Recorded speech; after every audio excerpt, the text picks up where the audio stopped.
What's going on, people? Episode 3 of Me, Myself and I. And this week, I want to talk about why Lockdown 3.0 for many has been the hardest lockdown yet.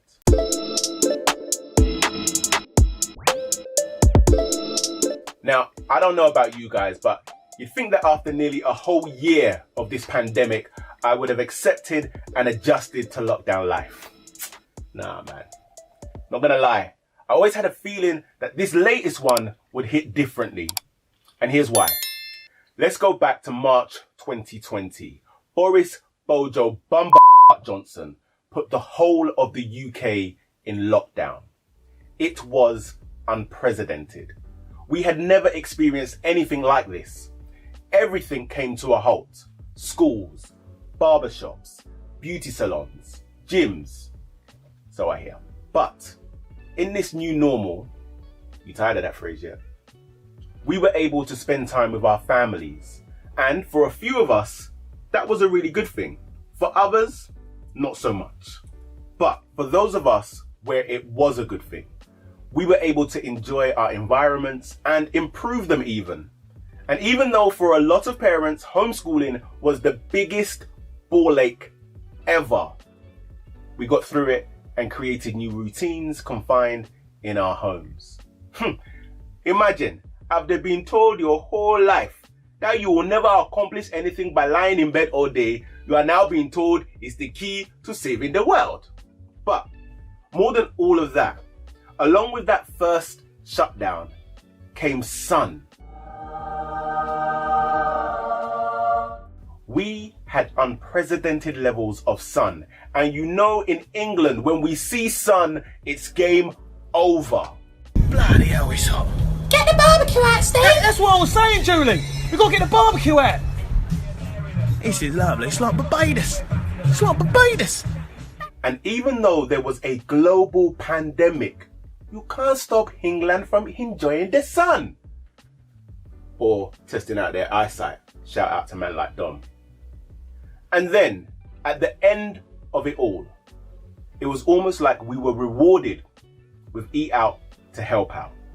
But really, it was a buy now, pay later. And we did pay later. November, to be precise. And we find ourselves back in another lockdown. To nobody's surprise. But this time around, it's not new. We've done it before. The good old British resilience kicks in. And even in spite of Boris pulling out Tier 4 from nowhere, ruining the Christmas period for businesses that have struggled all year, I beg, shed a tear for them. But even despite all of this, there was still some amount of Christmas cheer in the air. You know you can't mess with Christmas.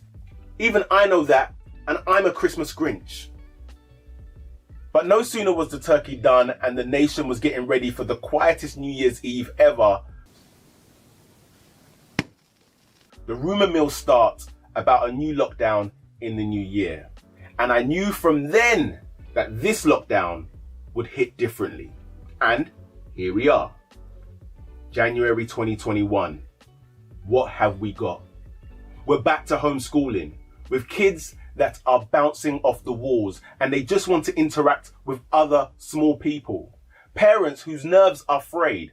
They're worrying about their jobs or their businesses or even the lack of any employment or any form of income, whilst also trying to pretend to be interested in the latest storyline of whatever that show is on Netflix that the kids are watching.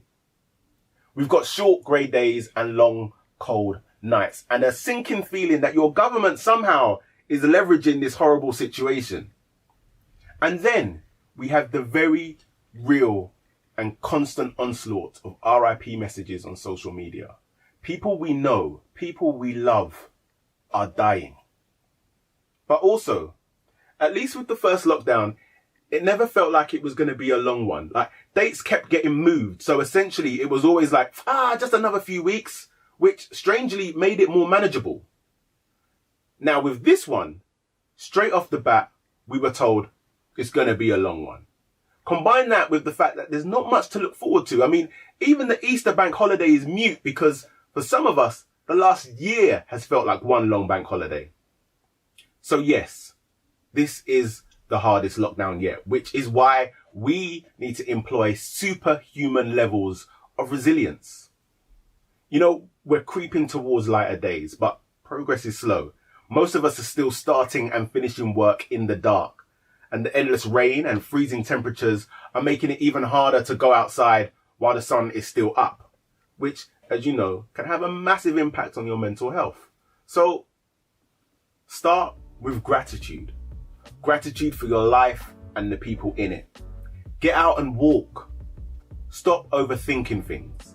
Stop allowing yourself to be bombarded with WhatsApp messages from the aunties network.